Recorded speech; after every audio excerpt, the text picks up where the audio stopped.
между нас. Бог е изпратил двама братя, за които благодариме на Бога, че са между нас.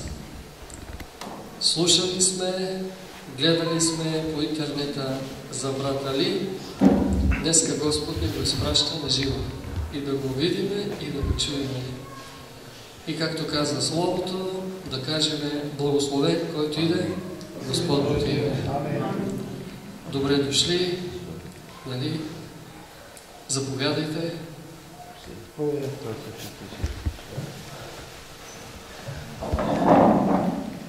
Нека да се помолим първо. Господи, благодаря Ти за днешния ден, за това събиране отново, в което можем да бъдем отново в Твоето присъствие, да се покланяме на Твоето име, да споделяме Твоята любов, това, което сме преживяли чрез Твоята благодат. И молиме Те, Господи, Твоята благодат и днес да бъде тук с нас, измежду нас. Моля Те, Господи, Ти говори чрез устата на тези братя и, Господи, това, което има да кажеш, нека да не насърчи, да бъде и за нашето благословение. И ние ги благославяме и Те молим, Господи, бъде измежду нас. В името на Исус. Амин.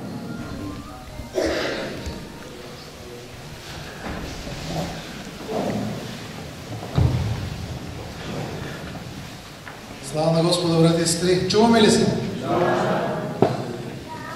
Благословени сме да сме тук днес с нашия скъп брат Али. Аз се казвам Александър Орумов и съм по Божия милост и по Божия благословение човека, който написа тая книга и сложи в книгата свидетелството на брат Али за това, което Господ е направил за него и за всичките мъки и изпитания, през които е минавал, и за това, което Господ прави и ще продължи да прави. Това, което ще продължи да прави, още го няма в книгата, само това, което е направено. Но слава на Господа, благословени сме днес да бъдем тук сред вас.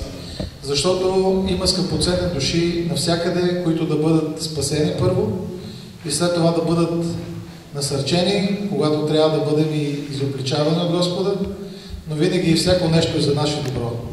Даже Господ Словото казва, че обръща в добро всяко нещо за тези, които се боят от името Му и за тези, които го обичат. Всяко нещо, дори да е лошо, Той го обръща за добро, защото Господ няма нещо, което да не може да направи. И когато започнахме да се покланяме на Господа с първата песен Велик си Ти, велик си Ти, искам да ви кажа една история с тая песен, защо бях толкова насърчен, като я чувам, и това беше в сърцето ми да ви кажа. В Камбоджа с тая песен, когато изтезават християните, преди време, сега е друго време, сега голяма част от Камбоджа е в съживление и хората стават християни и приемат Христос. Но тогава, когато преди време, преди едно поколение време, тогава са изтезавали християните там и един от хората, които изтезават, е бил изтезаван и са слагали лицето му върху вряща вода до самата вода. И са държали очите му отворени в самата вода, в парата, горещата пара. И това, което той е правил, знаете ли, той е правил следното, докато са държали лицето му над горещата пара и той е пел тая песен вътре в сърцето си. На английски. How great thou art, how great thou art, велик си Ти, велик си Ти. И се е молил за тези, които са го мъчили.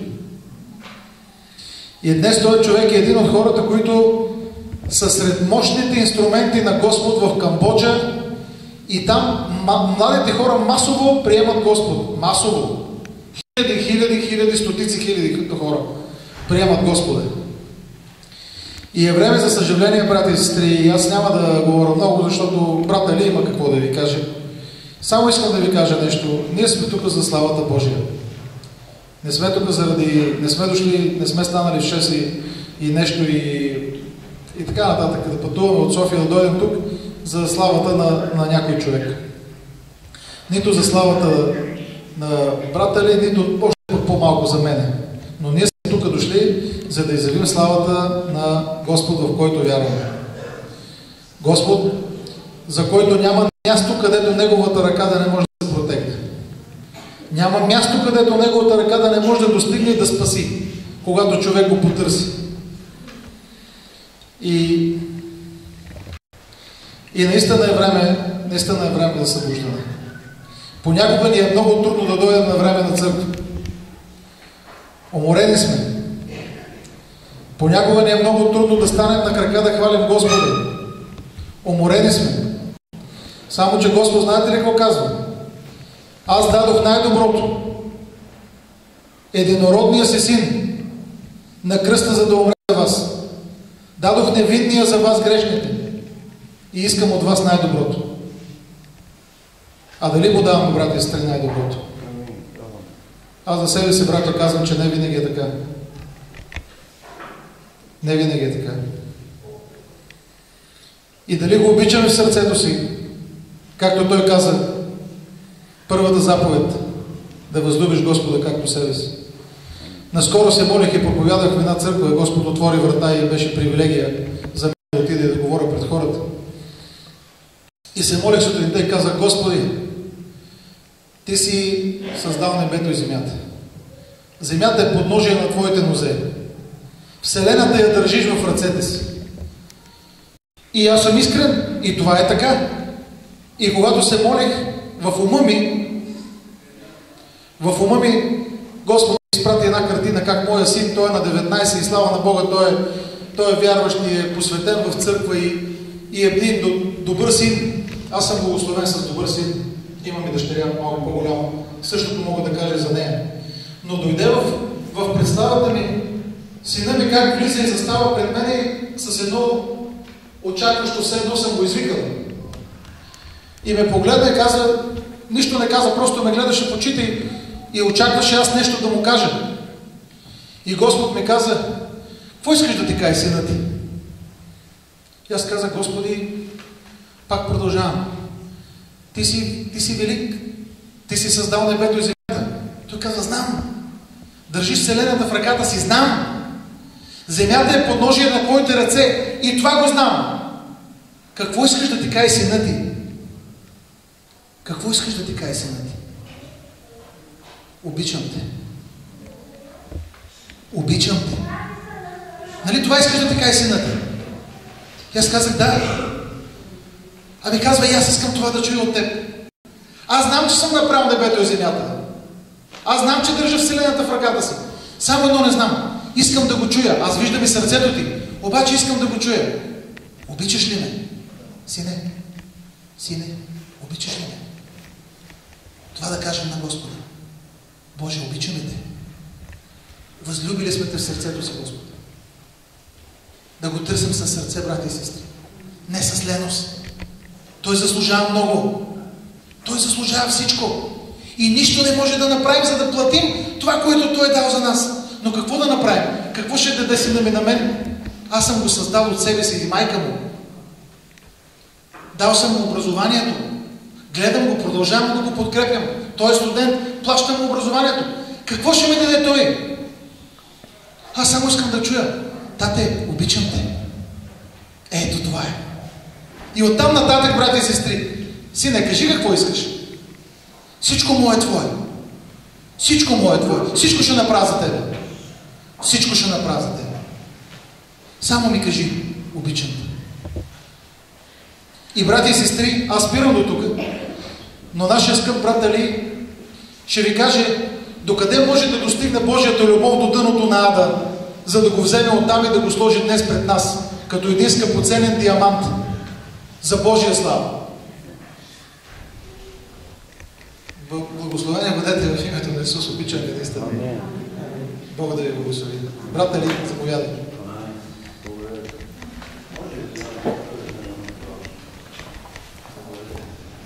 Няма проблем. Ето това е моят. Бъдете тук от църквата. За Защо не сте вкъщи покрай телевизия,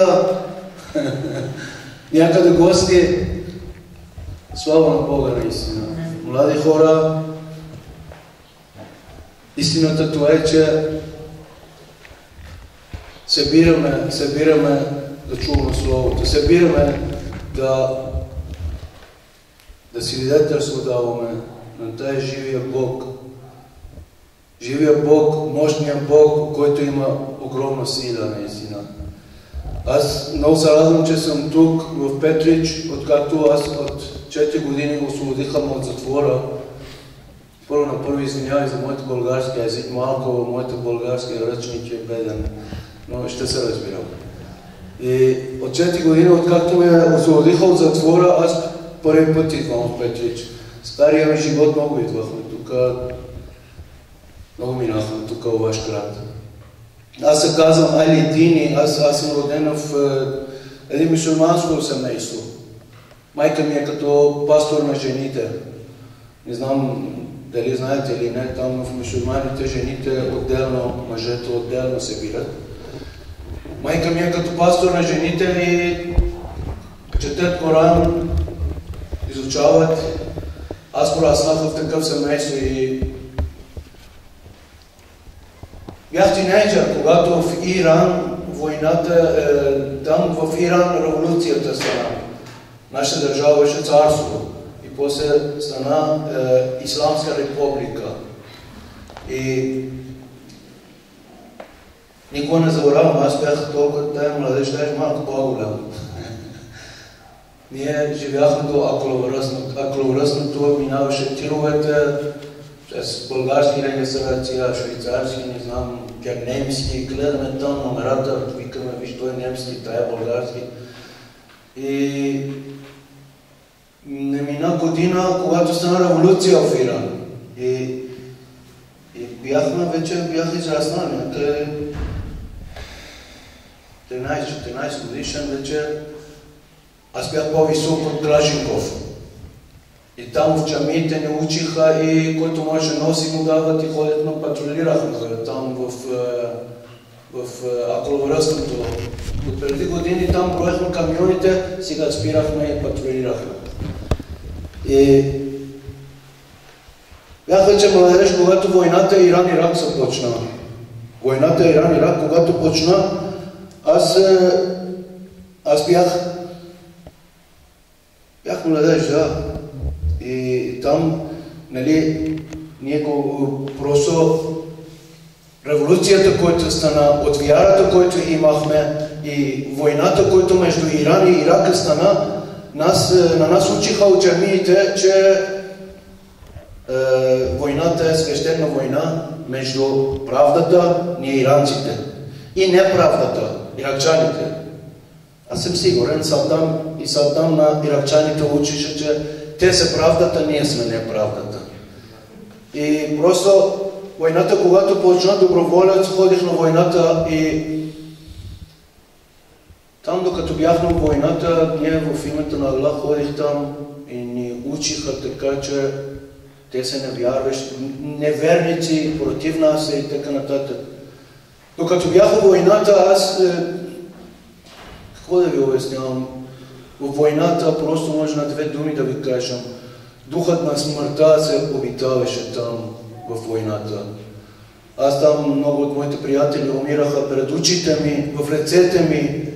Даже имаше който се направо до мене, докато го теглям долу, стреляха снайперистите около главата му направо мозъка му в моите лице. И много видях там жени, деца, мъже, стреляни, убити. Казвам, по някакво време седнем и казвам, какво става тук, там, нали, свещена война. Дай децата, жените, децата какво са направили се, че убият? Или те ги убиват нашите, ние убиваме техните. И докато бяхме там в войната Иран-Ирак, ни преместиха от една фронта на другия фронта в Кюрдистан, близо до турската граница, по-надолу с Ирак, който там е точно територията на Кюрдистан, иракски Кюрдистан. Точно там в атаката бяхме, там където Ирак хвърли химически бомба, 5000 кюрди на място умираха. Жени, деца, стари, млади, всякакви. Аз лично бях там, когато 5000 кюрди умираха, аз пред очите ми беше там. Градовете, Алапчето, Джирех, Урмал. Там наистина тази дух на смърт се обитаваше. Всякъде само и само тропове имаше. И вечерта, когато с камион, аз бях там шофьор. Когато карам покрай града, да влизам в град, никога не забравям. Както карах отстрани, видях две купчина. Това е много високо, малко по-ниско. Две купчина, кукли видях, много красиви кукли. Народни дрехи бяха увеличени. И както аз видях, казвам колко са готини, чакай малко да го вземем едно-две, да пращам в Теherан за моите племеници. И имаше малки кукли, по-големи, по-малки. И те ги влеченото, слизнах от колата, камиона. И ходях до там, казвам, нека да избирам най-хубавото, най-красивите. 2-3 да взема. И до ковчината ходих, исках да го фърлям насам натам, да гледам фанах на речичката, едното да го фърлям. Аз виждам, брат, те не са кукли, те са деца всичките. Аз направо стръгна козата ми, направо студен пот си на целият тялото ми направо. Аз даже не се обърнах. Назад към камиона, седнах в камиона, тръгнах. Виждам, че не може да карам направо, спирах се, мислям, казвам, какво става, защо, какъв е тази война, какъв е тази вяра, който да се убие на жени, децата един на друг. И децата какво са правили проблеми? Какви са проблеми тази деца? И когато всеки вечер там, всеки ден се молитва правих, наистина исках, казвам, Аллах, какво става тук, защо трябва да умират жени и деца? Отговор нямах на конференции. Аз никога не съм имал отговор. Когато съм молил, присъствието на Аллах да се чувствам, не съм чувствал. Любовта на Аллах да се чувствам, никога не съм чувствал. Винаги само и само ми казали се, че не дай да правиш това, не прав това. И винаги едно същото се чувствах, тази Аллах, който ни от детството ни учат, е седнал тук, горе. И с една дълга пръчка в ръцете му и чака да грешам, да удари върху ръцете ми. И просто онай ден молих се, отговор няма. И първия отпуск, когато имаш, аз бях доброволец. Когато се върнахме се в столица Теherан, мой град, казвам, вече няма да ходим. Кой ще ходи на войната? За какво да ходим? Всичко е лъжа. Всичко е пълна лъжа и далавера направо. Всичко е далавера. И Мухаммад, и Исуса Христа, и Давид, и Авраам, ама всичко е лъжа. Казвам, само и само има един Бог и толкова, нищо повече. И идвам и виждам, че сега добре, там младеж, трябва да се живееме, вече до тогава ходиме джамия, патрулираме, интересувахме от революцията, исламската революция, оттам нататък отказах и трябва да се живееме. Трябва да изкарвам пари, виждам батко ми, както ми, са оженили се и искам да ви казвам, хора, аз се чувствах една празнотия в себе си. И търсих да го пълнам. И тогава гледам, казвам, батко ми е, како ми е, те ходят на работа, деца имат. Съм сигурно тая празнотия, който аз имам, това е. И аз трябва да изкарвам пари, трябва да служам, създавам семейство и така нататък. Докато пълни са да се пълни тази празнотия, който имам. И гледам там, те сутрин ходят на работа до вечерта, труд, докато изкарват пари, аз казвам, има тук много бързи пари, има и почнах по квартала, всички ме познаваха, почнах да се продавам дрога в наш квартал. Занимавах се с дрогата в квартала Добре изкарваш. Добре пари изкарваш, обаче колко повече изкарваш, толкова алчен ставаш. Толкова повече идва, тебе ти не ти стигне, искаш повече. И няколко години така продължихме се и колко пари изкарвахме повече, колко повече гаджета имахме. Тази празнотия не се пълни, че не се пълни бъдат. И докато един път в една даване земене имахме офиран, трябва да даваме дроба, вземем парите, стана проблем, недоразумение, караница и стигнахме до побой. Аз и мои приятели, те бяха 3-4 човека. Там при нас, когато се бият, се изкарват ножове и там те изкарваха ножовете, ние изкарвахме ножовете. Човека хвърли с ножа тук към моята гърла, падна на ченето ми. И обаче нашия нож падна в неговия гърло.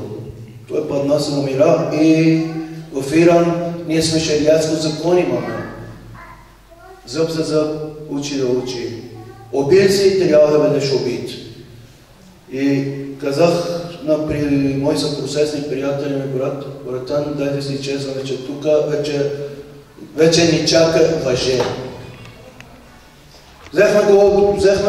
Прибирахме нещата и до границата на Турция, от границата на Турция влизаме в град Ван и избягахме от Иран, в Турция.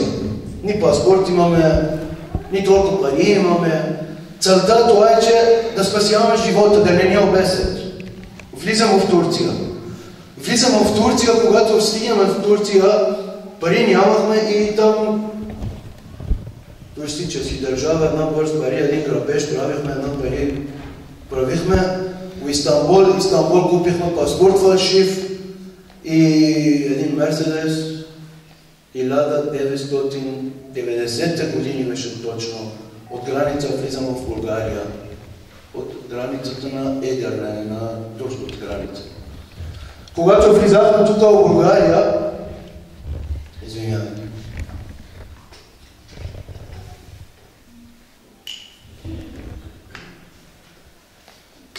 когато влизахме в България, никога не забравям тук, тогава в улиците София, младежите тичаха натам, се и виждам, тук почна революция, като нашата революция. И вечерта ходим към дискотека с момичета заедно бяхме. Виждам се викат, казвам, момичета, дайте да избягаме, сега почват да стрелят. И казваме, не спокойно, тук в България не се стрелят. И ходихме от дискотека, сутринта прибираме вкъщи и спиме, сега обаче се пущаме и телевизион, виждам, че стана революция и свърши. Кога стана тази революция? Вече комунизма падна, демокрация идва. Но хора, често да ви казвам, това не беше демокрация, това беше пълно и чисто анархия. В България тогава, когато революцията стана и комунизма падна, аз видях, че тук е пълна анархия, тук в България, каквото искаш да правиш, плати се, тръгвай се, няма проблеми. Мен много ми хареса тук. Казвам, брат, че станем тук в България, няма да ходим никъде, тук е най-хубаво. Тук в България седнахме точно 90-те години, когато идвахме тук и почнахме пак по същия тема, дрога, грабежи и занимаваме, изкарваме пари. Нашия живота беше нощен живот.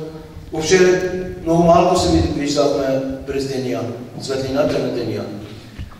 И в България аз съм лежал в затвор, 14 години затвор съм лежал, в Софийско централния затвор и Казичане. И първата ми дело за убийство в оръжен грабеж, придружен с убийство в големи размер. Втората убийство се случи тук в България. И искам това да ви казвам. Когато живяхме тук, първото убийство в Иран, втория убийство тук се случи и аз винаги, когато мислях за моите живот, след живота ми, след смъртта, какво ще стане с мене, когато умирам, всичките знаем, че качвам нагоре при Бога. И там има съдебна палата, съдебна зала. И винаги, когато мислях за това нещо, аз мислях, че за мен спасение няма. Ислам, ако ти убил си някой човек, ти трябва да бъдеш убит. Това е законът, това е правилата. Аз имам две убийства. И винаги, когато мисля, казвам, ако намерям 20-тина крава, бич, погледам толкова тази църква, да го правим жертвоприношение, възможно е Аллах да мисли нещо. Но пак нямаше гаранции, защото това е кръв, там е наливано кръв. Трябва да бъде наливан твоята кръв, трябва да бъдеш убит. И затова, знаете какво хора, аз винаги, когато мисля, казвам, добре, моето място, след като умира, мястото ми е в дъното на ада. А нека да живее живота си на тази свят, моля. Да не стане тук така, че и тук да живее ада и другия свят. И тук за това въобще не го жалих никакви престъпления. Занимавахме се с какви ли не неща.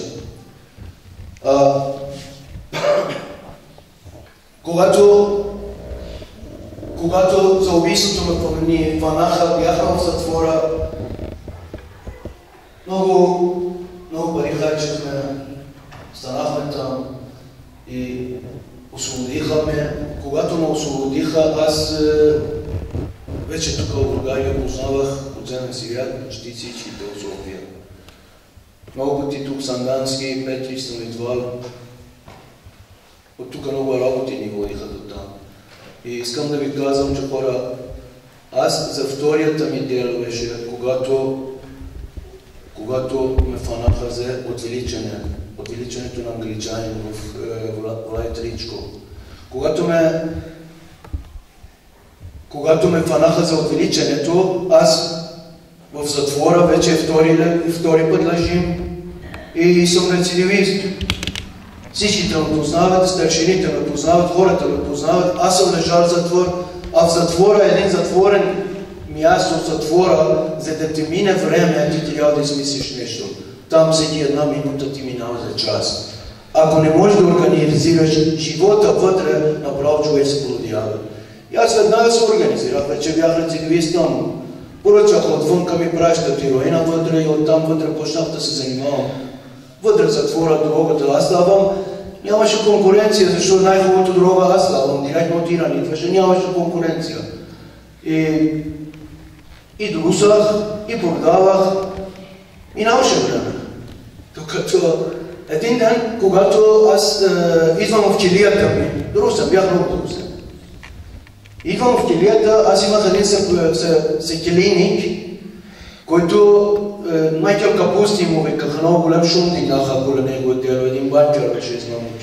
Идвам в келията и виждам Майкъл Капусти на една от тези еврейските шапки, кръглите шапки и сложи върху главата и взе Библията под мишницата и тръгна към вратата. Казвам, къде ходиш, Майкъл? Той ми казва, че ходим на църква. Казвам, чакай малко, какъв църква ходиш? Днес е сряда. Параклиса е само неделя се отворят. И аз всеки седмица ходим там, запалим свеж, правим така.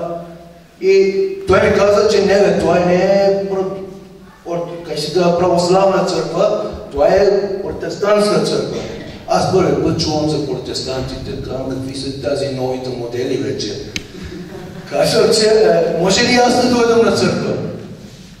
Той казва, нали си мюсюлманин? Казвам, не, мюсюлманин съм, обаче и Исус е нашия пророк. И аз може да дойдам. Ние поне така мислихме. Каза, няма проблеми, дай да ходим. Ходих до вратата към църквата, където той ме води и знам, че не е в Параклиса и очакването ми това е. Сега ще ходим до една стая, виждам там икони и оттам сега попата идва там, черни дрехи, брада. Стигнем до вратата, виждам един цивилен, симпатичен пастор Иводо Ковачев. Може да сте чули сте за него или да познавате. Той се поздрави с Майкъл и след това с мене се ръкува и казва, аз съм пастор Иводо Ковачев, казва, приятно ми, аз съм Али. Той ми гледа очите и ми казва, ти мюсюлманин ли си? Аз казвам, леле, гледай, сега ще ми каже, че не можеш да влизаш вътре. Щом си мюсюлманин. Казвам, да, мюсюлманин съм, обаче и Исус е нашия пророк. Може ли да влизам вътре? Казвам, няма проблеми, заповядай вътре. Влизам вътре и виждам, вътре нито има икони, нито има попа. Някой цивилен като мене стои там. Седнахме там, той почна да говори и много хубави неща се говореше. Говореше за прошката, за любовта. Много дълго и широко преповед се води той. Честно ви казвам, изобщо не помня за какво ставаше въпрос. Тази няколко дума помням само. Но една нещо, което помням накрая, казаха, че да молиме. Да се молиме. Там имаше българи, имаше роми, имаше канадеца, имаше някои чужденци пак и аз. Аз гледах, видях как се седнали след там момчетата, както се седнали, така се завиха на топка, ръцете твърнаха ръце и затвориха очите им. И аз гледам и аз завих на топка, затворих очите ми и слушам. Пастора почна да се моли. Пастора почна да се моли и хубави неща се казваше. Помням, че хубави неща казваше.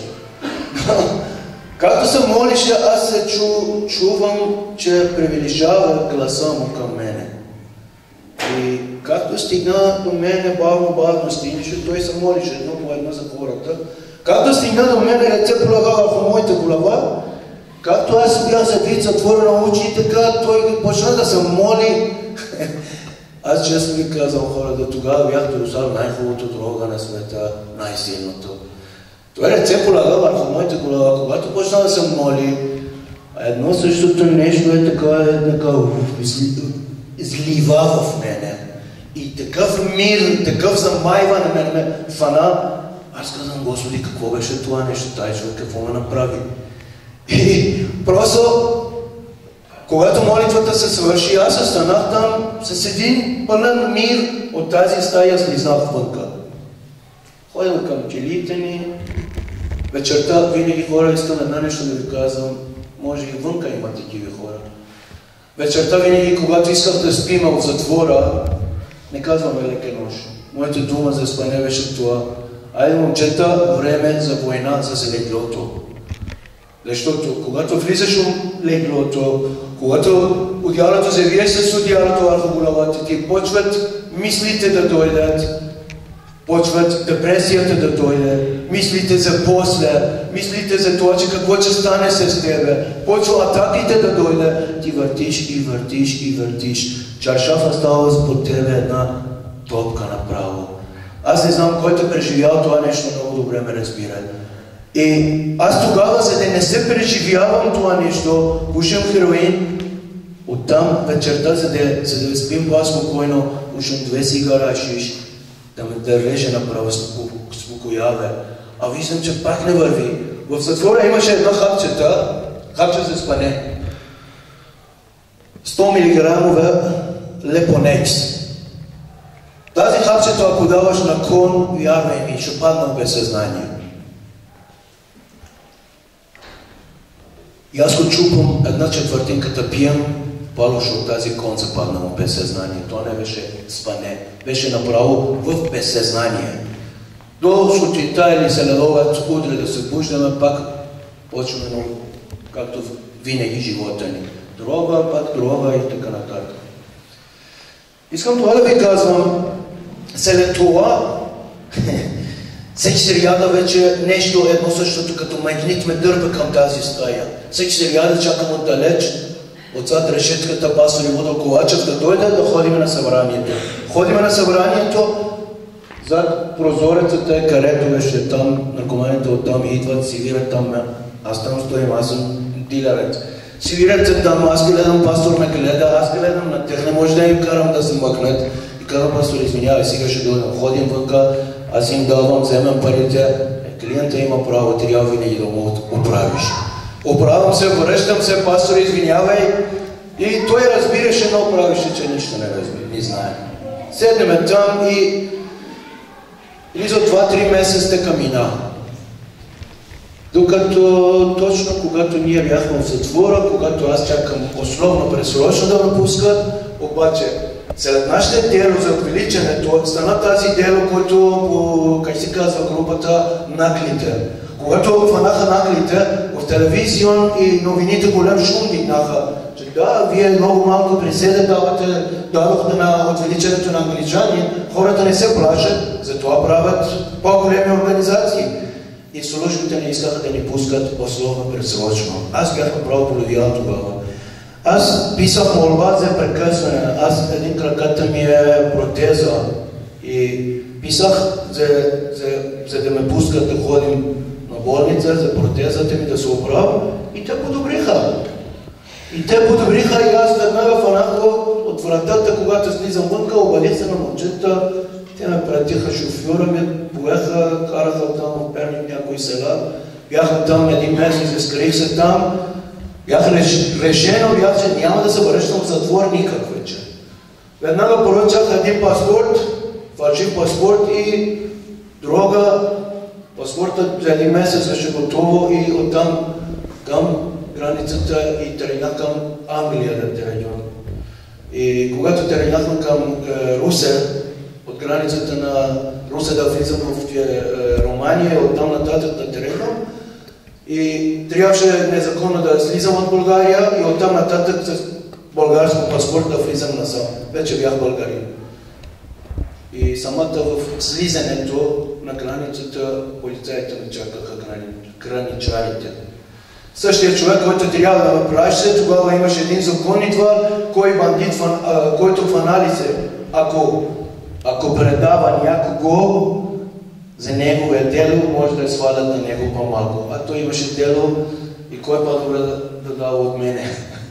Мене ме предава, на границата влизаме 2 часа полунощ, дрога, паспорт фалшив и направо с Калашников идват в главата ми и слизай долу. Аз когато слизнах долу, хора наистина бях разбит. От една приседа няма един месец слизнал съм вънка и ме фащат наново с ново представление и ме чака нов приседен. Направо бях разбит тогава. И вечерта, когато ни карат в Русе арест, в арест, когато влизахме, никога не забравям старшините, само ме видяха един на друг, ушите им нещо жужу-бужу правиха там и после ме гледат пак. Казвам, гледай пак, почва с тези полицайите проблеми. Ще почват за крачки. И казва, че как си казваш, казвам един. Казва, че пак един на друг, един поглед се размениха и ми казва, кой килия искаш да ти пращам? Казвам, бре, тук е като хотел, направо поръчка приемат. Кой килия да ти пращам? Първи път в живота ми става така. Казвам, има ли тук иранец някой? Аз бая време не съм видял иранец. Може ли да пращат при някой? Да, имаме един културно възпитан иранец. Ще ти пращаме там. После след време разбирах, че в старията ми живот за убийството, което имахме и грабежа, е писано една книга, а тази книга с моите снимки е била там в арест. Старшините са чели. Затова познали са от физиономията ми. И затова приемат поръчка даже. И какво стана? Аз се влизам в килията, един иранец, и когато влизам в килията е 2 метра в 3 метра, половина 3 метра дължина. И 24 час в тази стая си, 2 метра в 3 метра. 5 минути сутринта туалет, 5 минути следобед. Другото време там си. Аз съм рецидивист, аз съм лежал на затвор, аз знам как да минава там времето. Веднага почнах да организирах времето си, до 10 часа сутринта спиме, докато ставаме, закусваме нещо, ядеме, празни приказки да говорим до 12 часа, 12 часа обядваме, до 1 часа почиваме, 1 часа ставаме, почваме да лислопори, пак лислопори, пак лислопори, ама пак лислопори. 1000 до 1500 лислопори до падане направо, за да уморяваме вечерта да може да спиме. И следове 5 минути туалет, когато ходим, премиеме се, идваме обратно. Айде малко карти играеш, първи ден, втори ден те писна вече. Трети, четвърти ден беше, виках момчето, казвам, брат, имаше нещо за четене. И казвам, имаше нещо за четене, дай да четеме нещо. Той ме гледа малко и съмнително ми каза, не, нямам нищо. Аз казвам, абе, много съмнително каза, ти имаш нещо, ще даваш да четеме. Изкарвай какво да имаш, ще четеме. Няма начин. Но тук искаме да разбираме нещата, запомните, че не иска да изкарва. Защо не иска да изкарва? Искам тук да ви обяснявам мюсюлманите как гледат на християните. Не знам дали знаете или не. Времената е вече 2017. Имаме тази iPhone 7 Plus, нали? Готини се, с две камера, нали? Младежи по-добре ме разбират. Мюсюлманите мислят себе си за iPhone 7 Plus. Най-последния модел, с две камера. Всичките най-нови функции. А знаеш християните какви са? Петицата. По-надоле. А евреите знаеш как го гледат? Даже не iPhone, някой Alcatel от тая решите. Така го гледат. Сега разбирали как го гледат мюсюлмани за християни и евреите. Добре, сега разбира защо той не иска да изкара от църквата Библията. Защото това е загадка. Как може iPhone 7 да интересува от петицата? И аз му казвам, изкарвай от чантето, какво да имаш, той изкарва от чантето си тази Библия. Това е на моята майчина език, фарси Библия, и отгоре пишеше Библията на Исуса Христа.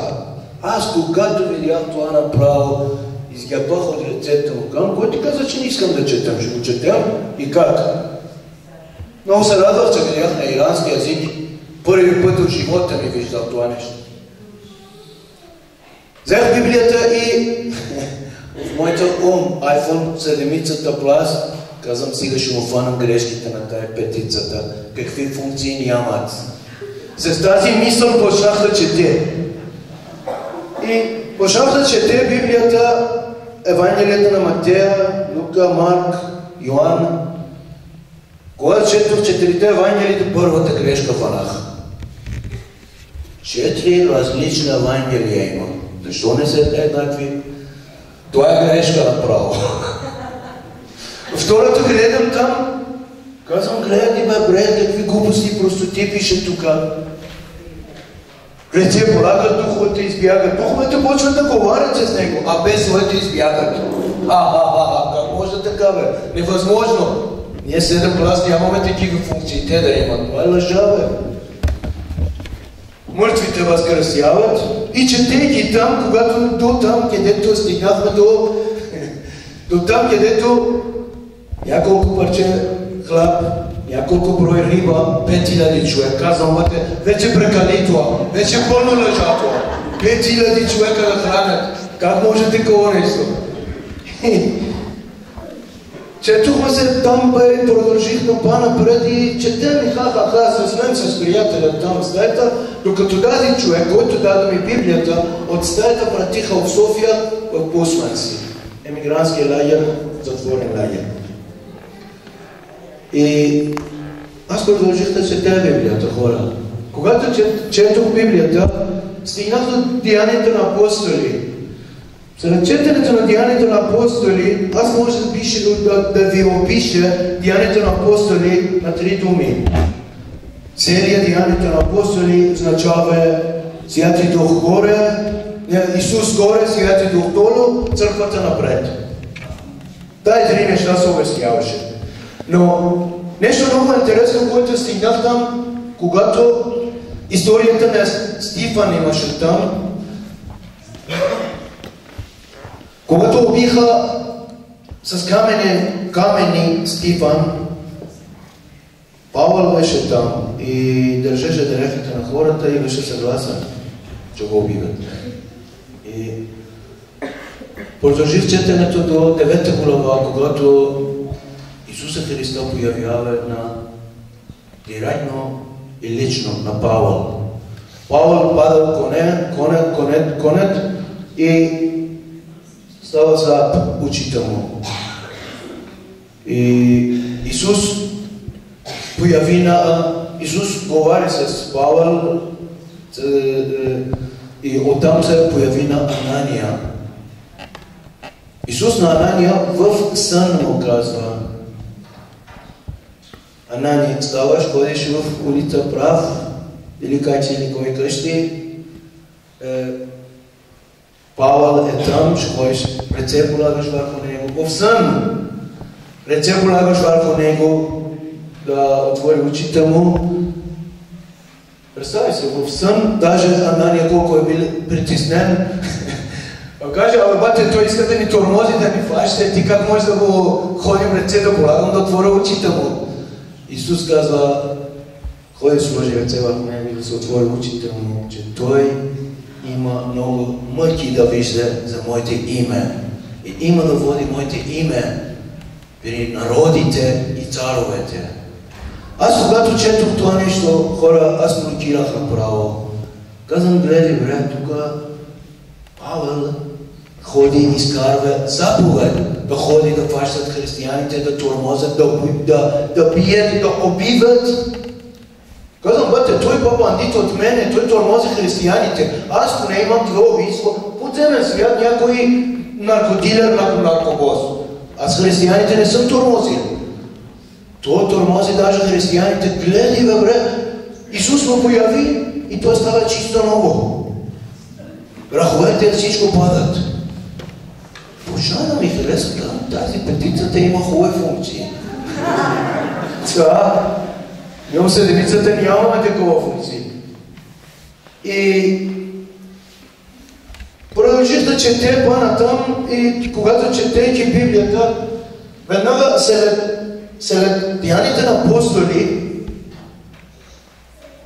в нашия фарси Библия, ирански език, по наредба на книгите, веднага е Римляни. И когато четох Римляните от 1 глава до 10 глава бях чел, много тежка книга, нищо не разбирах направо. Сега докато от началото четем до средата стигнам да хващам нещо, губим началото. И се объркам, пак четам, пак не разбирам. Много тежко беше за мен.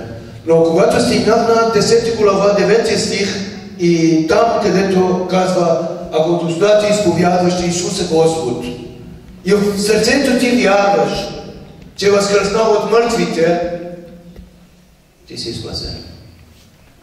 Аз не можа да повярвам. Отново четох и стиха. Казвам: как може такова нещо? Тук от теб не иска да трепеш някой, не иска да колиш нещо, не иска пари да даваш, за да бъдеш спасен. То две неща иска. Иска да изповядваш и да вярваш. Не можеш да повярвам на очите ми, които четем. И четейки 10 Римляни 10 казва: защото човек в сърцето си вярва, а от устата си изповядва на това нещо, което вярва. И казвам: християнство готино нещо. Има прошка. Продължих да чете Библията. До тогава аз мислих, ако аз искам да бъдем спасен, аз трябва да намерям 20 крава, по-голяма от тази църква, за да правям жертва, и пак няма гаранции, че Аллах може да ме прощава или не. И тук в християнството от мен не иска жертвоотношение, не иска крава, не иска човек, не иска нищо. Иска изповед и вяра. Само толкова. Продължих да чете Библията, продължението, когато продължих да чете Библията, 1 Коринтия, 2 Коринтия и така нататък, Галатите много ми хареса, това са Осияни. Просто продължих да чете първо видях си повече на посланието, което четем от Павел. Тази грешник, който е ходил да тормози християните, Бог го изкара от тази яма, където беше, а сега стана ясната река на Бога. И специален съд в ръцете му. Много ми хареса. Казвам, християнството има неща, които при нас нямаше въобще. Прошка, такъв прошка нямаше там при нас. И четох Библията докато стигнах до евреите. Да. Тук Докато стигнах до Евреите 10 глава 26-27 стих, че казва следното. След познаването на истината, ако някой самоволно грешава, за него вече не става никакви жертва. Само и само остава Божия гняв и огънето езеро. Аз когато четох тази стиха, хора, вярвайте ми, аз в живот видях долото на пистолет върху челото ми. Не се оплаших. Същия човек падна умира. Аз видях нож в гърлото ми. Не се оплаших. Аз видях много други ситуации, които аз и сам и Бог само не се оплаших. Но когато четох тази два стиха, бях оплашен до смърт. Не знам дали го разбирате тази стиха. Защо? Защото и знаете, хора, когато падеш в беда, какво казваш? Господи, помогни ми. Нали така? Бог ти помогне. Ставаш в беда, че нямаш пари, в бедност. Господи, помогни ми. Някъде от нещо се появява и ти помогне. Падаш в ръцете на дявола направо. Господи, помогни ми. Пак ти отвори врата да извядаш. Гони дявола. А представи се, ако падаш в ръцете на Бога и в Негов гняв, има ли на кого да дигам ръце, да искаме да ни пази? Значи там е най-страшното място, нали? Аз когато четох тази стиховете, хора, аз и знаеш какво мислих? Аз казвам 99%. Тази книга простотия, широтия, лъжа. 1% истина.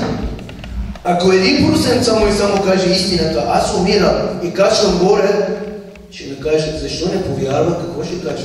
Казвам, по-добре да не знам. Защото тук каза, след познаването на истината. Затворих Библията, хвърлих под леглото ми, казвам, брат, аз не искам да я знам вече. Казвам, понякога качвам горе, ако 1% истината беше истина и ми пита, защо не повярваше, казвам, че аз не знаех. Но и пред Бога рецидивски номера не минава, той е Бог.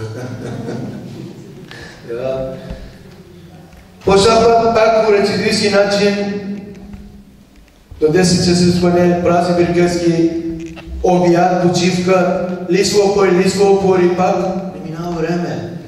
И ти цели ден не можеш да стоиш на крак. 5 минути, когато ходих да се лягам малко, да се отпускам, хора, един тих, много мил глас, много тих и мил. Точно тук ми казваше, вземи книгата и чети го. Аз не скочих, не искам да чувам гласове, аз не искам да чувам нищо изобщо за тая книга даже. Откъде не ти да чувам тая неща, казвам нещо побърках, аз какво става, нещо продявам. Само мислим за това, възможно е, аз сега искам да оправдавам тази глас, откъде идва. Става карти играеме, пак това се забравяме, следващия ден пак се чух. Третия ден, когато чух, Бог ми даде да виждам и ми казва, ти си презрачен пред мене, аз ти виждам всичко. Аз не знам, че ти знаеш всичко, истината. Аз не знам това нещо. Ти кого се лъжеш? Аз видях, че аз него не може да лъжам, аз себе си лъжам. Много ми беше жал за себе си, че знам истината. Изобщо не ми се жал да знам. Защото и знаех, аз от затвора, ареста, слизам вънка, пак почвам да занимавам с глупости, пак с дрога, пак с простоти. Станах, взех тая Библията под леглото ми и взех под леглото ми и виждам, че той вече знае, че аз знам. Няма как да се скрия. Поне да го чете до края да видим какво пише тая книга. Взех под леглото ми, имаше прахоти, това го чистих го. При пастор Иводор Ковачев в Казича не знах как се завият на топка, се молят. Завих на топка и се покаяла. Казвам, Господи, прощавай ми. Аз се шегувах с Твоите Исуса Христа. Обещавам вече да не се шегувам. Да чете сериозно тая книга. И почнах да чете от същия стих. Когато почнах да чете от същия стих, аз пак се оплаших. Продължих книгата. Следващите послания там, посланието от Яков, много ме помогна в живота. Първо Петро, второ Петро, първо Йоан, второ Трето Йоан, там Юда и така до край на Библията, Откровението. Посланието беше хубаво, Откровението, когато четох до край, четох, нищо не разбирах, всичко ми идваше като фантазия, само мисъл. И накрая на тази книга, когато четох, бях в Арест, Русе, 10 килия, един романец, един иранец там се свали се полунощ и си дал да се мислим. И хора стигнах до там, че тази книга е книга на любовта. Тази книга е книга, която ако човек може да намери да преживява, няма кой да го бута в тази свят. Аз видях със целия живот, аз съм търсил 3 неща. Аз вярвам, че целият свят и вие търсиме тази 3 неща. Някой търси първото, някой търси второто, някой търси третото, някой търси всичкото. Аз се търсих и всичките тая 3 неща. Първото – любовта.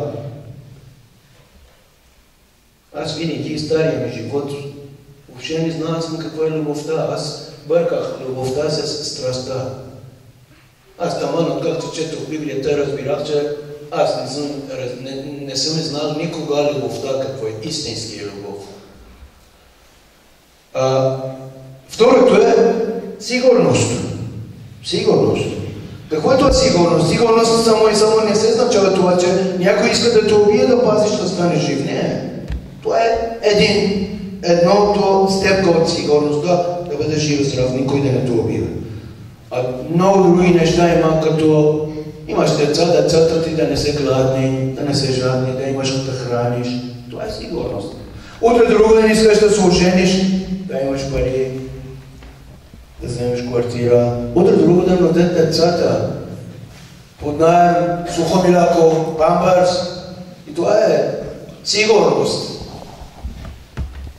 И в стария живот аз виждам, че колко да имахме пари, бяхме алчни, искахме повече и повече и повече. И друго, че живота ни, аз имах в София, най-хубавото оръжие имах. Никога не се чувствах това сигурност.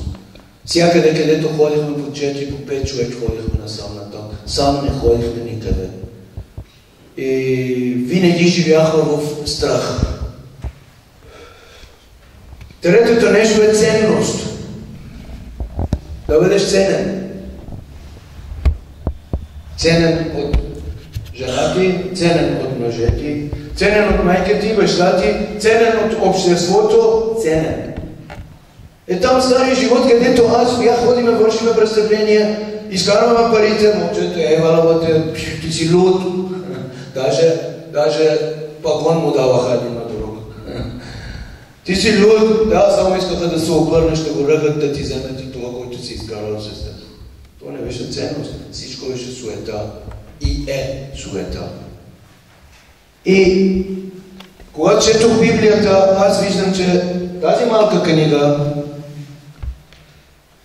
обещава и 3 неща.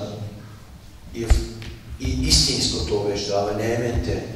Истински любов, истински сигурност, истински ценност. И от теб какво иска? Тогава толкова я знаех. Изповед и вяра. Аз си знах и мислех и казвам, гледай, просто тук ми дава път назад. Аз себе си мислех в дъното на ада, аз себе си мислех в тъмно, аз живях в тъмно място, където, да, верно, в София бяхме, да, верно, карахме мерседеси, да, верно, хубави къщи имахме, да, верно, вратата ни беше толкова дебело, верно, имахме оръжие, но, братко, там живяхме в една тъмница, където просто изхода не се виждаше от тъмнината. депресия имаше, за да не се депресираме, трябваше да русаме. Добре да русаме, депресията изчезва. Русеш, сутринта ставаш по-депресиран от снощи. И просто тогава беше, че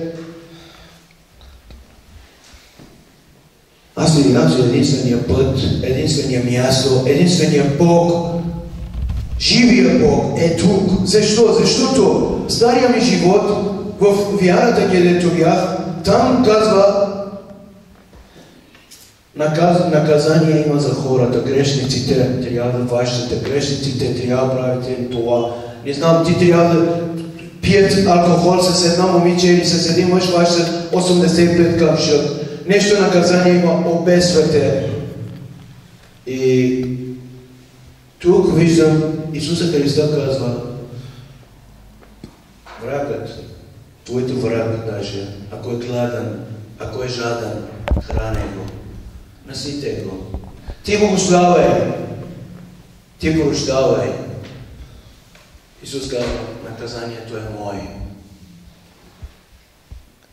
Аз тук, когато тази две ситуациите и много другите ситуации има, когато сложам там една равносметка давам, аз виждам тук имаме жив Бог. Той няма нужда от мене и тебе, за да наказва някой. Той сам може да накаже. Той сам може да възнаграждава.